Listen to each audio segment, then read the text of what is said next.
Police d'Akron, sortez! Comment ça va? Est-ce que Martha est là? Elle est probablement chez son nouveau petit ami. Il y a 30 jours, David Callaghan, 53 ans, a tué sa petite amie Martha et a enterré son corps dans son propre jardin. David pense qu'il s'en est tiré avec ce crime horrible. Martha était malade mentalement. Elle avait peu d'amis et personne n'était censé venir la chercher.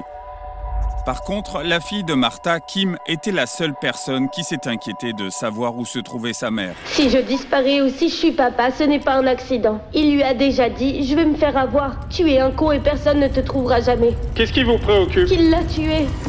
Kim est convaincu que David a quelque chose à voir avec la disparition de sa mère. Mais sans aucune preuve, les officiers de police ne la croient pas. Vous avez été surpris de quelque chose? Elle est morte là-dedans? Ou elle a été poussée dans une baignoire? Ou... Il n'y a rien d'étrange ici. Mais c'est vraiment un film d'horreur ici. Cependant, les semaines défilent et Kim fera tout ce qui est en son pouvoir pour retrouver sa mère Martha et forcer la police à agir et à enfin les conduire dans un endroit des plus horribles. Oh non, ça ressemble à un corps.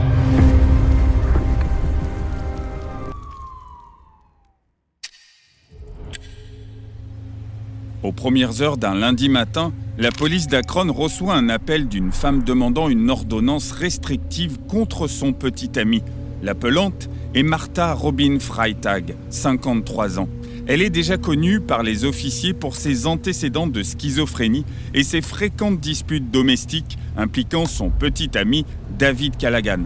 Leur relation est plutôt instable et se brise constamment. Ils se séparent, ils se remettent ensemble. Et au fil des appels, les officiers n'arrivent plus à qualifier les appels d'urgence réelle ou encore une de leurs disputes. Mais cette fois, c'est différent.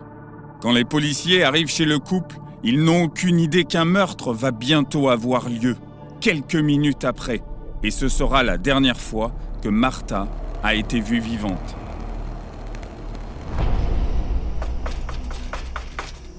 Que se passe-t-il? Hein? Tu nous as appelé? Oui, je l'ai fait. Que se passe-t-il? Je voulais rétablir quelque chose. Ça s'est produit il y a 14 mois. Cas sexuel. Je pense que ça a été résolu il y a 10 ans, non? Ok, vous voulez rétablir encore quelque chose? Rétablir, oui. Oui, tu l'as déjà dit. Mais enquête déjà dessus, c'est correct?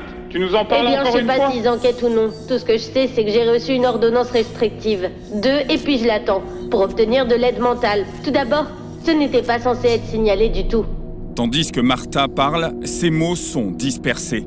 Et les officiers ont du mal à donner un sens. Son comportement semble tout simplement erratique, comme un nouvel épisode de confusion ou de paranoïa. Encore un. Mais en réalité, Martha masque une véritable peur que les agents ne détectent pas. Ce qu'ils ignorent, c'est que son petit ami David est debout, à l'intérieur de la maison, attendant le moment où les officiers vont partir, pour s'assurer que c'est la dernière fois qu'elle appelle la police. Il est sorti parce qu'il agit comme un fou, n'est-ce pas? J'ai obtenu une ordonnance restrictive contre lui et puis... Qu'est-ce que tu fais là-bas? Je vous parle. Alors pourquoi es-tu là-bas comme ça? Bon, parce que je D'accord. préfère. Bon, je vais parler au gars du centre-ville à propos de ce qu'on a parlé. D'accord. Ok. Aussi étrange que cela puisse paraître, les officiers s'éloignent.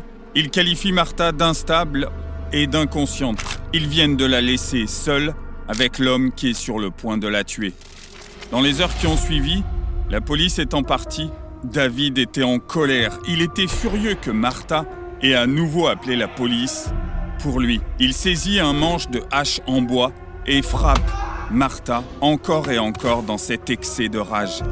Lorsqu'elle s'est effondrée, il a enroulé une corde autour de son cou et a tiré jusqu'à ce qu'elle arrête de bouger. Une fois Martha morte, David a scellé son corps à l'intérieur d'un sac plastique et a attendu la tombée de la nuit. Dans l'obscurité, il l'a emmené à l'extérieur, a brûlé son corps et l'a enterré dans un fossé peu profond derrière la maison. Comme sa femme était atteinte de schizophrénie, David est convaincu que personne ne va la chercher. Mais ce qu'il a négligé, c'est que la fille de Martha va bientôt chercher sa mère activement et résoudre seule le meurtre de sa mère.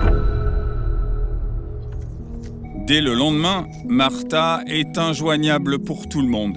Kim a appelé les hôpitaux à proximité, contacté ses parents, mais personne n'avait entendu parler d'elle ou avait la moindre information. Kim décide donc de contacter la police, terrifiée à l'idée que quelque chose de terrible soit arrivé. Quand Kim et son mari arrivent à la maison, ils découvrent que les officiers ne prennent pas du tout ses préoccupations au sérieux.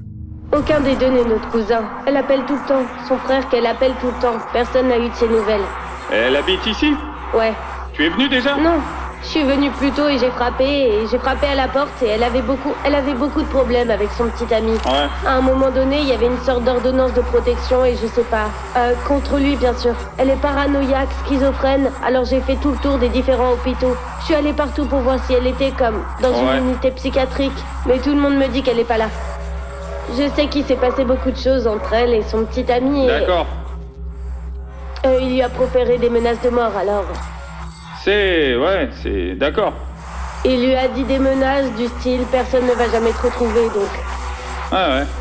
Selon le petit ami de Martha, David était le suspect le plus probable dans sa disparition. En plus des menaces de mort, la police savait également que David avait une longue liste d'antécédents criminels et de mandats d'arrêt en suspens pour abus de drogue, vol et intrusion, ce qui devait le placer en haut des personnes à interroger. Mais Kim n'a pas pu finir son histoire. Un bruit soudain retentit à l'intérieur de la maison, mettant tout le monde en alerte. Tu n'as pas les clés de chez elle? C'était quoi ce bruit? T'as entendu? Y a quelqu'un là-dedans? Ouais, plutôt la climatisation s'est allumée. Mais maintenant, c'est plus le cas. Police d'Akron! À l'insu de l'officier, le bruit n'était pas juste son imagination. C'est David qui se cachait dans le silence et attendait le départ de la police. Mais c'est à ce moment-là que les officiers allaient faire leur première erreur critique. Malgré le fait que Martha semble être en danger, ils allaient donner à Kim le pire conseil. Et alors, qu'est-ce qui se passe avec ça? Un rapport de personnes disparues ou autre? Mais c'est une femme adulte, cependant, bon, elle a des problèmes schizo, parano. Donc si pour une raison quelconque elle est rentrée dans cet état, elle ne veut peut-être plus voir personne. Ou même contacter sa famille. Et même les hôpitaux sont pas autorisés à dire si quelqu'un est là-bas. Honnêtement, je pense pas qu'on soit dans un niveau d'alerte. Et là, la façon dont elle nous appelle constamment, c'est quelque sorte un sentiment. Elle appelle, c'est bizarre. ouais, je veux dire, elle est toujours, tous les jours, elle appelle son frère. Sans importance, ça s'est arrêté quand? Eh bien, son frère a dit qu'elle a arrêté il y a environ 1 mois. Mon cousin a dit 2 semaines, mais je sais pas si... Je pense depuis 1 mois. Je pense à 1 mois pour tout le monde. Parce qu'elle a l'habitude de m'appeler et de laisser des messages vocaux. Ouais. Alors que l'explication de l'officier est factuellement exacte, la suggestion de ne pas déposer un rapport pour personne disparue sera une deuxième grave erreur. Et Kim va se rendre compte qu'elle a été poussée à prendre une mauvaise décision. Pour l'instant, les officiers quittent le domicile tranquillement, laissant Kim mener sa propre enquête. Au cours des prochains jours, elle continue d'appeler Martha et David, mais aucun d'eux ne répond au téléphone. Elle est de plus en plus inquiète. Kim commence donc à recueillir des informations par elle-même et elle apprend que David a récemment été vu dans un endroit où il travaillait de temps en temps. Elle contacte la police une fois de plus afin qu'ils vérifient les informations de Kim. Un groupe d'agents est envoyé pour enquêter sur David et ils vont enfin donner un peu de crédibilité à Kim sur ses soupçons. Comment ça va? Salut. Vous connaissez David? Je suppose que c'est le nouveau qui a déménagé, ouais. Probablement la cinquantaine, Non. ouais. Comment s'appelle la fille? Callaghan ou quelque chose comme ça, je pense Il que était c'est... là-bas hier. Ah, c'est le nom de... Avez-vous Je vu suis Martha? désolée, quoi? Martha Robin. Je connais même pas ces 2 noms. Vous ne savez pas Non, qui c'est? vraiment Et pas. David a emménagé ici? Ouais, il a dit que sa petite amie était en prison ou truc comme ça. Mais honnêtement, je m'en souviens pas, ils viennent pas ici. Il a environ la cinquantaine, hein? Ouais. Ouais, je pense que c'est pas le nouveau gars qui a emménagé ici. Il est...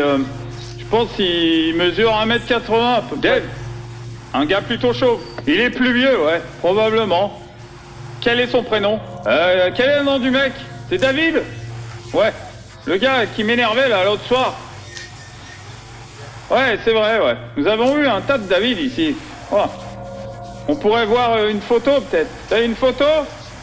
Eh bien, ils vont essayer d'en trouver un. C'est pas ça, c'est pas David. Ce n'est pas David qui était ici? Ce type, il a déjà été là avant. Ouais, il a travaillé ici, alors... Mais c'est pas lui qui vit ici. Non, je l'ai pas vu aujourd'hui. Quand l'as-tu vu pour la dernière fois? Je suis pas venu ici très souvent. Cette semaine? Ah, probablement. Quelque chose comme ça, ou... Ok, cool. 3 ou 4 jours. 3-4 jours, ok. Il a dit qu'il a vu 3 fois, ou 4 peut-être. Selon les employés, ils ont vu David ces derniers jours, ce qui signifie qu'il est toujours dans la région. Maintenant, la police doit juste le localiser et lui demander où pourrait être Martha. Mais malgré cela, les officiers supérieurs sont toujours convaincus que Martha va finir par se présenter seule et qu'ils ont encore affaire à un conflit domestique. Et avec cette appréciation, ils vont donner à David exactement ce qu'il veut, du temps. Car pendant que l'affaire piétine, il garde profil bas et utilise le peu de surveillance de la maison la nuit pour supprimer le maximum de preuves et peaufiner son récit à la police. Lors des prochaines semaines, une série de faux pas vont paralyser l'enquête. Et malgré la surveillance, finalement, ouvrir la voie à une découverte bien plus tragique que quiconque aurait pu imaginer.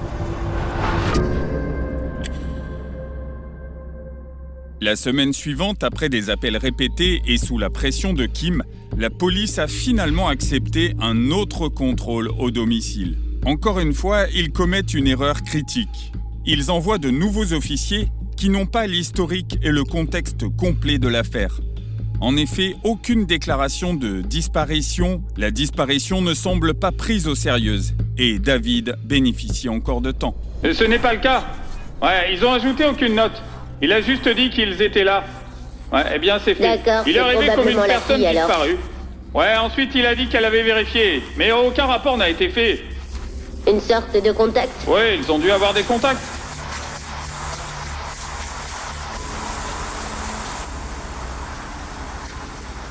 Il s'agit d'une personne disparue.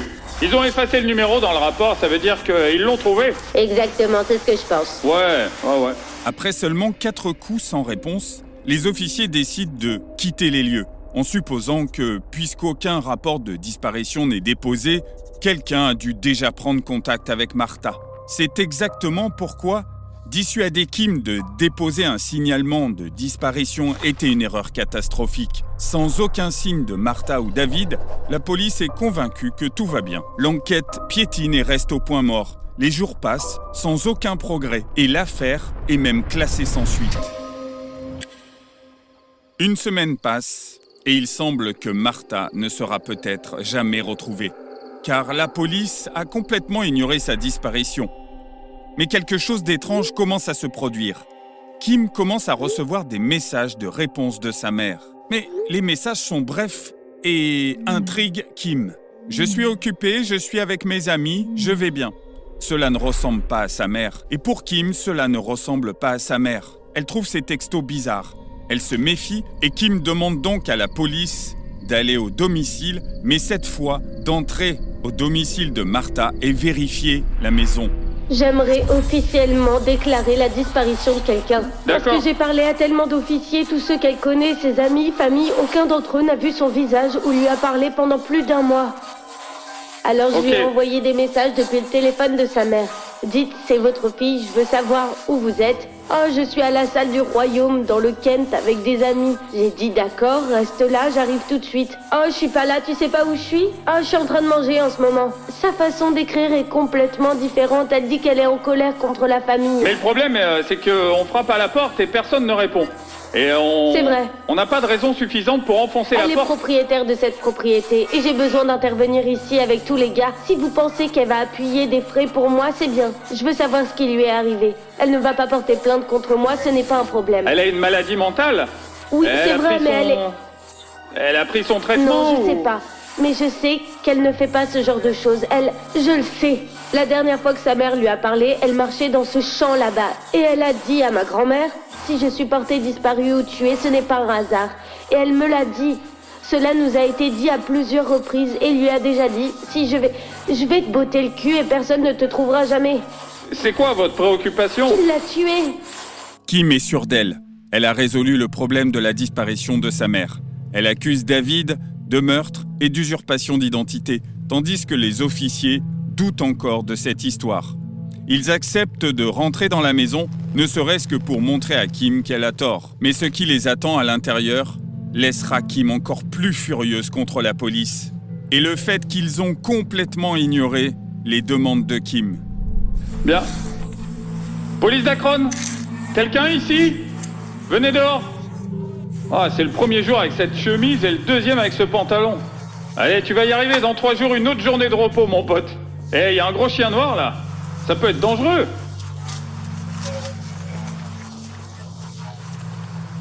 Tu devrais le faire. Tu l'as déjà mangé, mec? Police d'Akron, est-ce qu'il y a quelqu'un? Police d'Akron, est-ce que quelqu'un est venu ici? Parce que les cloches ont sonné. Alors il est venu ici. Il y a quelqu'un? La question c'est de savoir ce qu'il lui a fait. Elle n'a pas une seule paire de chaussures ici. Si j'ai tes doigts, je veux dire, je pense que je me sentirais soulagé parce que il n'y a pas de traces de lutte ou de signe de quelconque bagarre. Je sais. Premier signe de détresse, c'est le fait qu'il n'y ait pas de Pepsi dans ce réfrigérateur. Ah, ça signifie qu'elle Non, est pas... elle n'est pas venue ici, je te le dis, il lui a fait quelque chose. Ah, ok. Je le sais. À l'intérieur de la maison, la police ne trouve aucun signe de Martha ou de ses affaires. Quelque chose que Kim trouve encore profondément bizarre.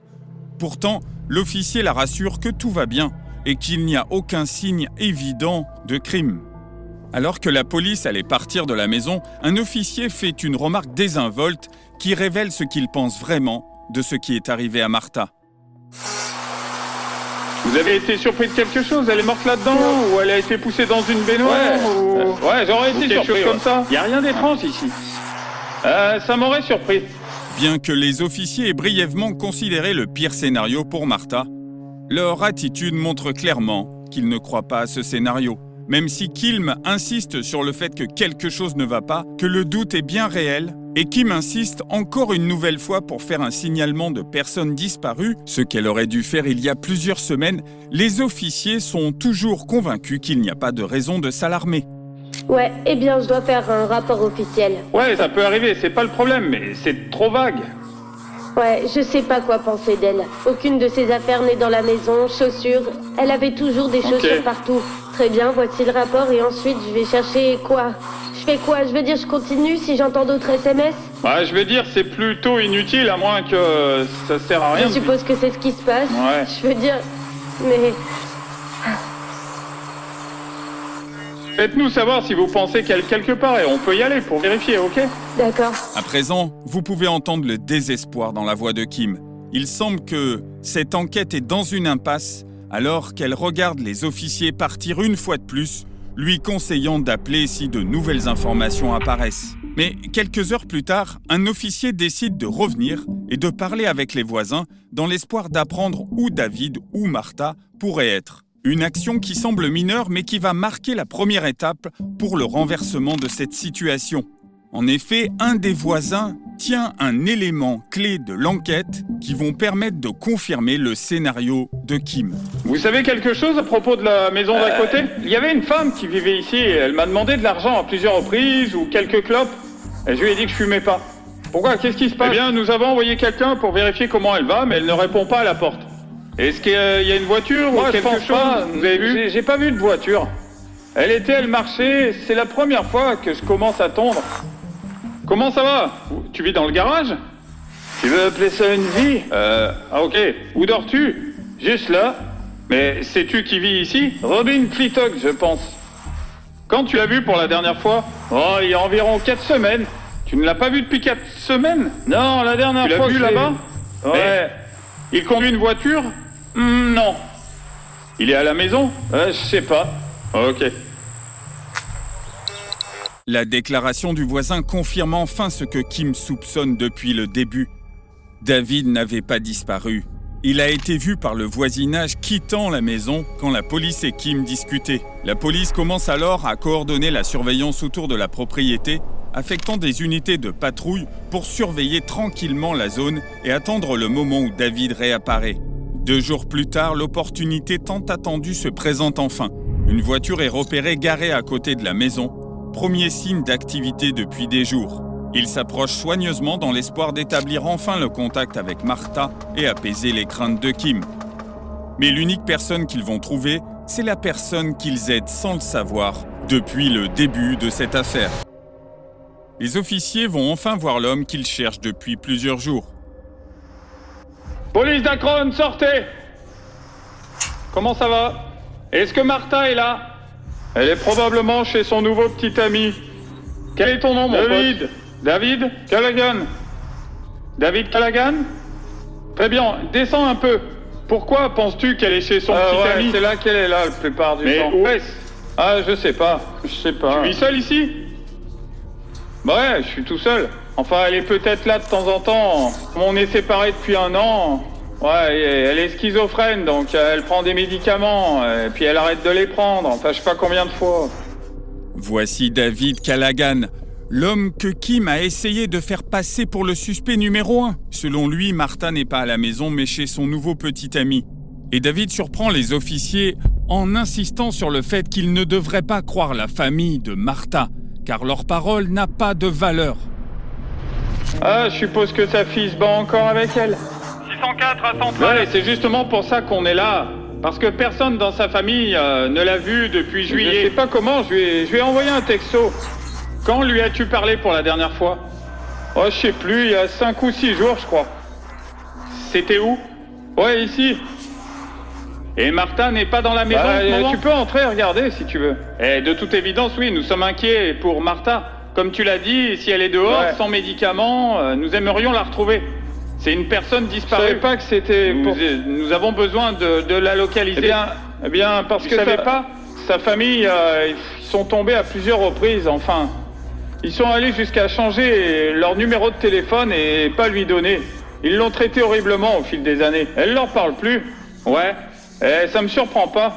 David affirme que Kim n'est pas une personne digne de confiance et ne s'est jamais entendu avec Martha. David ternit la réputation de Kim et Kim va faire la même chose à David. Les officiers n'étaient pas sûrs de l'histoire à laquelle croire. Mais l'officier utilise le fait que David a des mandats d'arrêt suspendus et qu'il pourrait être utilisé pour l'arrêter.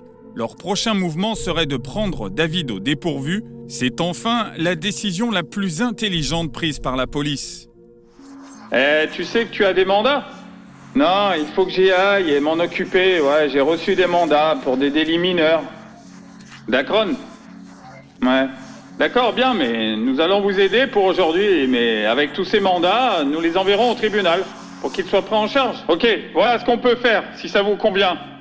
On va aller prendre des vêtements, on va ensuite aller au poste de police pour voir tous ces mandats, ok? Désolé, Ok, tu as tout compris? Tu feras les retours ou je les ferai plus tard? Adam le fera, quiconque sera prêt à le faire. Après son arrestation, David est transporté au commissariat et mis en prison. Mais pas pour meurtre. La seule chose qui le retient là-bas, ce sont ses mandats d'arrêt. Il décide de garder David aussi longtemps que possible. Mais en vertu des mandats existants, cette stratégie allait se transformer en problème. Car finalement, David est en détention, mais le dossier contre lui est douloureusement petit. Il n'y a pas de confession, pas de corps, pas même de preuves. Des semaines d'inaction et d'hésitation policière ont laissé les détectives avec plus de soupçons que de preuves. Et le temps presse. Ils espéraient pouvoir gagner du temps, reconstruire le dossier et trouver quelque chose de concret. Les détectives ne le savent pas encore, mais l'indice dont ils ont désespérément besoin et qui va permettre de résoudre l'affaire ne viendra pas de leur enquête, mais de la propre famille de Martha.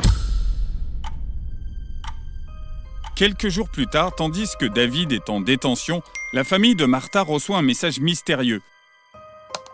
Une note anonyme qui dit que pour se débarrasser de quelqu'un, il l'enterrerait dans le jardin.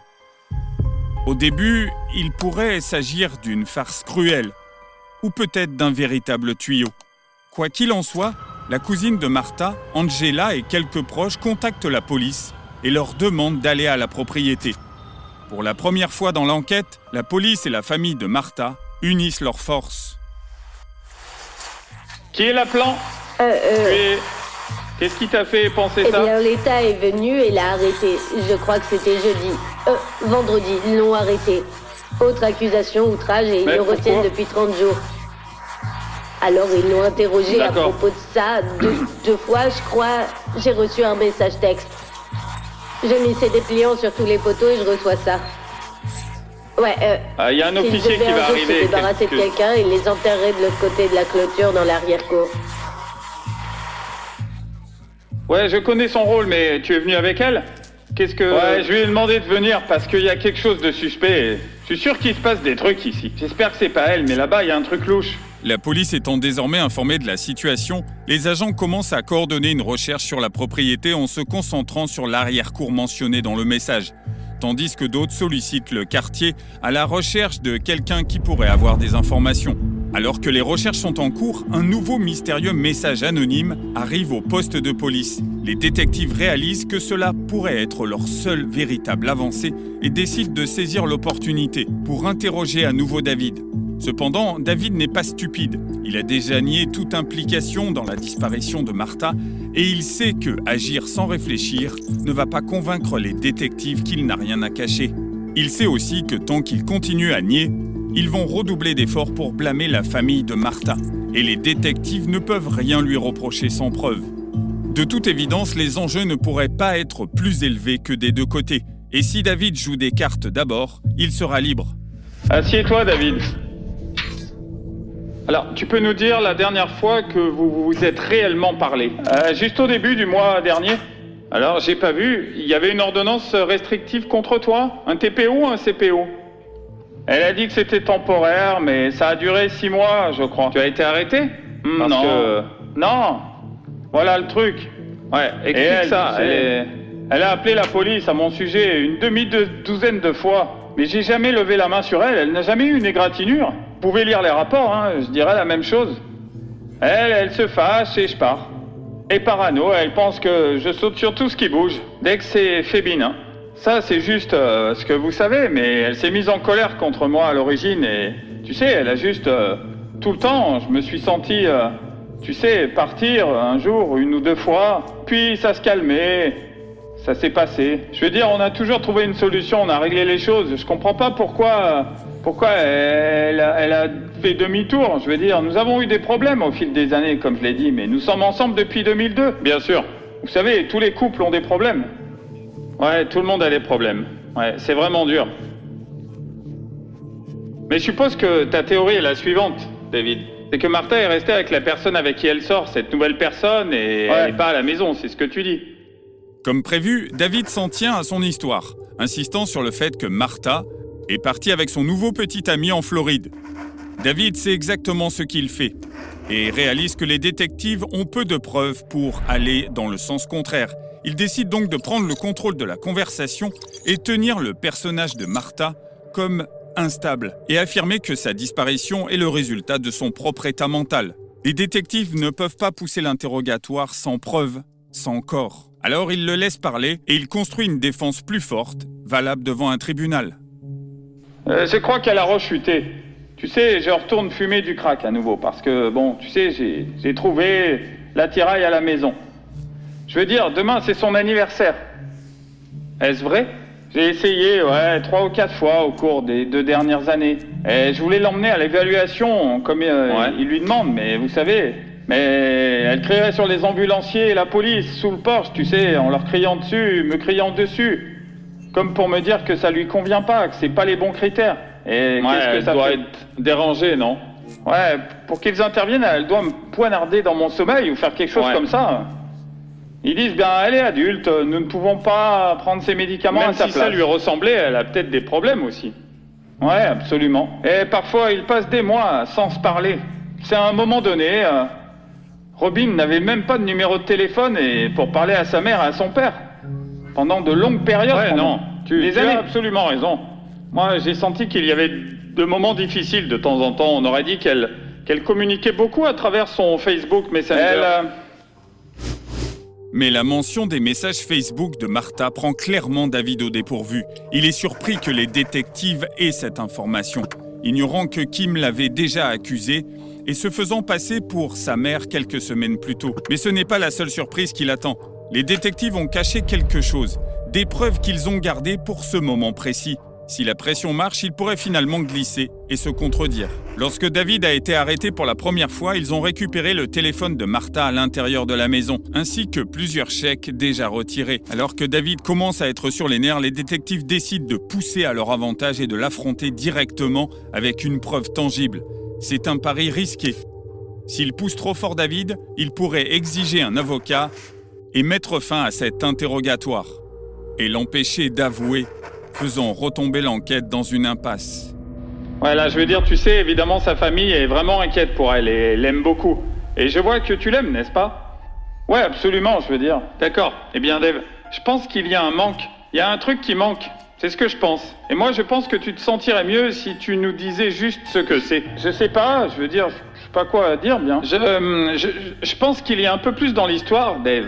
Et tu devrais nous le donner. J'ai rien d'autre à dire, je veux dire. Je suis pas convaincu que tu nous aies tout dit. J'ai dit tout ce que je savais, d'accord. Tu ne penses pas que tu te sentirais mieux? Tu nous disais la vérité et laisser aller. Tu ne pourrais pas célébrer son anniversaire qui a lieu demain?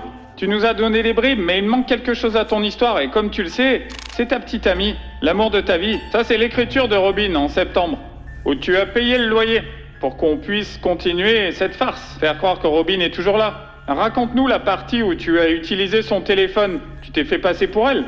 Ah mon Dieu. Parle-nous de cette partie. J'ai pas son téléphone. Où est son téléphone? J'en ai aucune idée. Je sais où est son téléphone? Non, je sais pas. Tu l'as mis? Nous avons découvert où tu l'as mis. Tu devrais nous le dire. Donne-nous la vérité, tu te sentiras mieux. Non. Vous étiez ensemble. J'ai pas son foutu téléphone. Vous partagiez une chambre à coucher? Oui, à un moment donné.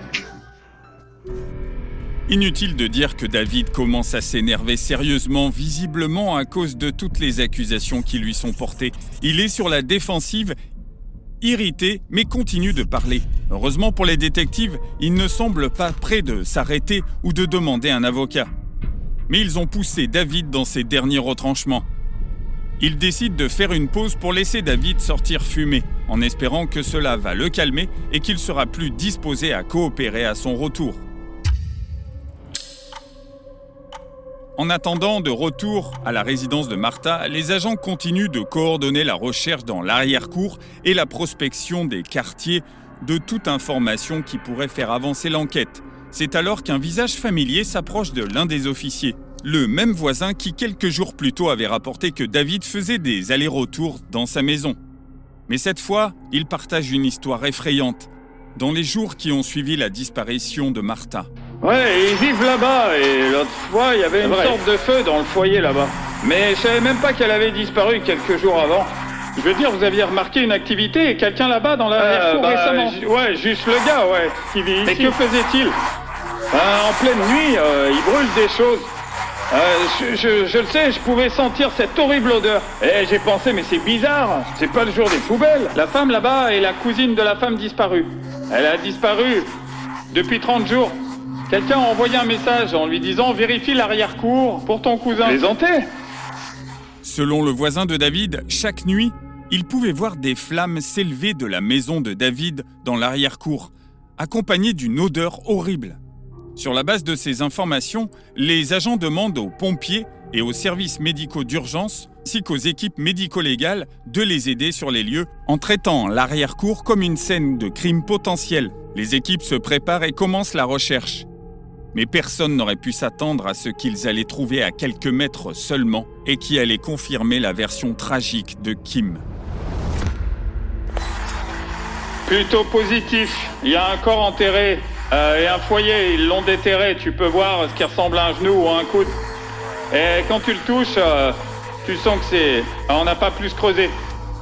Messieurs, à vous de me dire. Eh bien, voici l'affaire. C'est très suspect. Cela ressemble à une partie du corps. On voulait pas tout déterrer jusqu'à ce que vous arriviez. Ok. Je voulais pas creuser un peu plus avant que vous puissiez dire... Ouais, nous allons vérifier. C'est une personne, ouais. Est-ce qu'il avait été déterré quand vous êtes arrivé? Ouais, ce type, ouais. Il avait commencé à creuser. Il a raconté toute l'histoire à l'officier et à nous. Mais elle a reçu un SMS anonyme lui disant que ce type-là, que vous avez arrêté, s'il voulait se débarrasser de quelqu'un, il l'enterrerait près de la clôture. Oh, alors on est regardé, j'ai vu 7 terre meubles et de la cendre, ouais. Et ils disent qu'ils ont demandé à ce type de venir l'aider. Mais ce monsieur est déjà arrêté. Ouais, c'est ce que ces deux personnes m'ont dit, ouais. Bien, c'est la femme, personne disparue qu'on cherche. Ok. Et ce type a été arrêté comme suspect dans Putain. cette affaire. C'est son mari? Ils l'ont dit? Ouais, je sais pas, ils sont mari et femme. Parce qu'il y a une ordonnance de protection contre la femme. Ok. Mais il était ici il y a pas longtemps. Ouais. Et elle a disparu. Et lui, il était ici. Mais ça va, ça vient. Je suis venu plusieurs fois ici. Il y avait une ordonnance de protection. Mais ça va, ça vient, ouais. Il y a des trucs comme ça. Laisse-moi parler à ce gars très rapidement. Et ensuite, je vous dirai, ouais. Ouais, ok, tu nous dis ce que tu veux. Suite à leurs premières observations et déclarations, Kim peut déjà sentir la vérité. Si les restes humains sont confirmés, ce serait l'un des pires jours de sa vie. Les officiers s'éloignent du site pour parler avec la famille, car ils sont arrivés sans mandat de perquisition. Ils doivent expliquer ce qui a été trouvé et obtenir le consentement formel pour poursuivre les fouilles. Au même moment, la fille de Martha, Kim, et son mari arrivent enfin sur les lieux, très anxieux. Mais les officiers évitent de divulguer des conclusions hâtives. Mais effectivement, Kim allait vivre le pire jour de sa vie. Alors, elle ne sait pas qui? Avez-vous trouvé le corps d'une personne? Eh bien, on n'est pas sûr. On peut pas dire oui encore. Ok? Nous ne savons pas. Ok? On sait pas. Avez-vous déjà été sur des scènes comme celle-ci? Comment tu sais pas? Eh bien, je veux dire, j'ai hâte de savoir. Écoutez, eh bien, nous ne voulons pas... Nous ne voulons rien... Enfin, il ne faut pas y aller, on veut rien contaminer. Est-ce qu'on me le dira dès que possible? Ils savent s'il y a un corps là-bas ou pas? Eh bien, ils doivent passer par tout un processus. Pour me dire s'ils ont trouvé une personne là-bas? Ouais. Ils le savent. Je veux dire, pourquoi ils ne le sauraient pas? Non, pas nécessairement. Kimi, regarde, il y a environ un morceau... Ce gros qui a été trouvé. C'est juste que... Non, je dis juste un morceau de plastique ou quelque chose comme ça. C'est tout ce qu'on a vu. Ils pensent tous que c'est un corps. Ouais, je suis... D'accord. Alors je vais devoir... Je reviens vite. Ils te donneront juste, tu sais, la confirmation. Ok, je reviens. Nous les Est-ce que aurons. vous pouvez me dire si c'est elle? Non, pas maintenant. Vérification d'ADN, ça va prendre des jours. Même pas que nous soyons... ils n'ont même pas personne. Il va falloir encore déterrer. Il serait peut-être mieux de parler à quelqu'un, ok? Je pense pas que je veuille parler à qui que ce soit. Je pense pas que je le veuille maintenant. Ça sert à rien de parler à des inconnus. Je dois vous demander, je ne suis pas sûr que c'est à vous que je dois demander, mais je vais vous demander, puisque vous avez la procuration, vous nous permettez de continuer à creuser dans la cour et Oui, regarde. je sais. Ok. Ouais, je sais. Tu me donnes ton consentement. Et avec les officiers, nous allons avoir un médecin légiste aussi, ok? D'accord. Après avoir reçu l'autorisation officielle de la famille, les officiers reprennent les fouilles dans le foyer peu profond où ils trouvent les restes de Martha. Son corps est enveloppé dans un drap scellé par un sac plastique brûlé et montrant une blessure contondante claire avec une corde immobile attachée autour de son cou. Tout le monde est ébranlé sur les lieux par cette découverte horrible. Après des semaines d'incertitude, la disparition de Martha est finalement résolue, mais la réalité offre peu de réconfort. De l'autre côté de la ville, la nouvelle de la découverte macabre arrive rapidement chez les détectives au poste de police. Ainsi, avec ces nouvelles informations à portée de main, ils font rentrer David dans la pièce et passent directement au point de l'accusation pour meurtre. David, laisse-moi te poser une question. Est-ce que t'es un salaud sans cœur? Mais non. Un salaud au cœur froid? Non. Les gens regardent ça et cet événement et tout le monde dit « Dave, c'est un salaud sans cœur parce qu'il a mis l'amour de sa vie dans le sol. Donc ça doit être une personne mauvaise et méchante. Un véritable démon pour chaque jour passé dans cette vie, chaque jour de cette vie. Alors David, tu es cette personne ou tu es la personne qui a lutté avec elle contre sa maladie depuis 16 ans? Tu l'aimes, mais elle est schizophrène. Elle va ici, elle va là. Il n'y a pas de stabilité parce que pas de personne raisonnable dans le monde. Qui ne croirait pas que tu as fait du mal à Robin? Nous le savons. Nous sommes tous les trois assis dans cette pièce. Tu devrais juste... Sors-le de ton cœur, mec. Je t'ai dit tout ce que je savais. Non, tu nous as pas tout dit. Tu as eu un coup de sang? Ouais? Tu l'avais planifié? Demain, c'est son foutu d'anniversaire. Demain, c'est son anniversaire. En respect pour l'agonie qu'ils ont traversée depuis un mois. Il a tué sans cœur la femme qu'il aimait, plus que tout au monde. C'est ahurissant d'y penser. Quelque chose que tu as dit que tu allais faire. Ouais. Et si tu disais que tu allais tuer quelqu'un, tu les enterrerais dans un foyer. Je veux dire, ça semble plutôt pratique. Jamais dit ça à personne. Tu nous as jamais dit ça? Dave, on n'est pas stupide. Tu crois qu'on a inventé ça? Je n'invente rien. Tu crois qu'on a inventé ça? On sait tout. Nous connaissons les réponses aux questions qu'on t'a posées. J'essaye de te faire dire ça. Tu n'es pas un méchant, un mauvais salaud. Il y a des circonstances atténuantes. Ouais, ok. Certains d'entre nous le sortent du contexte. Que tu as tué la femme que tu aimes. Et tu as prétendu qu'elle était en vie depuis plus d'1 mois. Donc les gens se disent, ça doit être un salaud sans cœur et froid qui a enveloppé cette femme comme ça et qui l'a mis à brûler. Donc... Malgré quelques démentis mitigés, les détectives décrivent ce qui est arrivé à Martha. David reste assis en silence, regardant dans le vide, comme si le poids de ses actions l'ont finalement rattrapé. De toute évidence, l'interrogatoire a atteint son point de rupture et David semble sur le point de faire quelque chose, à en juger par son attitude et la façon dont il est maintenant assis. Il va soit demander un avocat et mettre fin à l'entretien, ou tout avouer. Tu veux voir une photo de ce que tu as fait? Non, j'ai pas besoin de voir une photo. Tu sais ce que tu as fait, hein? Allez, vas-y, David. Si tu veux que j'y aille, donne-moi une cigarette. Je sais pas pour le moment. Dis-nous simplement ce que tu vas nous dire et ensuite tu pourras aller fumer une clope. Dis-nous ce qui se passe, David. On sait que tu n'es pas un salaud sans cœur et je te promets que tu pourras fumer tout ce que tu veux, ok? Pas seulement une, mais plusieurs, mon pote. Bien. Allez, crache-moi ça du cœur, Dave. Tu te sentiras mieux. Je me sens déjà un peu mieux. Je vais prendre cette décision, savoir que tu es... Je voulais pas, putain. Je voulais pas. Que tu vas avoir un peu de respect pour la personne. Et je sais, c'est pas le cas. J'ai une peur bleue, mec. Putain, c'est juste un claquement de doigts. Je voulais pas faire ça, mec. Je l'adore, je l'adorais, Robin. Tu as juste peur. C'est pour ça que tu l'as mise à brûler dans le foyer. Moi, je l'ai déterrée. Un demi-manche de hache ou quelque chose à côté du lit. Elle l'avait là depuis longtemps, juste. Après l'avoir frappée? Je l'ai étranglée. Que s'est-il passé après la mort de Robin? Je l'ai emmenée à l'arrière et je l'ai enterrée. Oh Dieu, je suis tellement désolé. Combien de temps? Combien de temps? Tellement implacable, putain. Combien de temps cela t'a pris? Pourquoi tu veux pas me laisser tranquille, là? Je savais que j'avais nulle part où aller, elle est restée... Je lui donne chaque dollar que j'ai et tout ce qu'elle voulait. Et j'ai jamais rien eu dans la poche, mec, rien. C'était jamais assez bien. Ouais. C'était un coup de sang. J'avais pas prévu. Sur un coup de tête? J'ai vraiment essayé de régler ça avec elle. Je l'ai essayé, mais... Sur un coup de tête? Après des heures d'interrogatoire, David craque enfin et admet le meurtre de Martha dans un excès de rage. Il l'a frappée à la tête, l'a étranglée, puis l'a emportée dehors, a brûlé son corps et l'a enterré dans le jardin. Alors que David est assis dans la salle d'interrogatoire pleurant et prétendant de regretter ce qu'il a fait, les détectives ne peuvent s'empêcher de penser à la facilité avec laquelle ils auraient pu résoudre cette affaire rapidement. Avec sa confession obtenue, David est placé en garde à vue où il est formellement inculpé et s'apprête à passer un très long moment derrière les barreaux.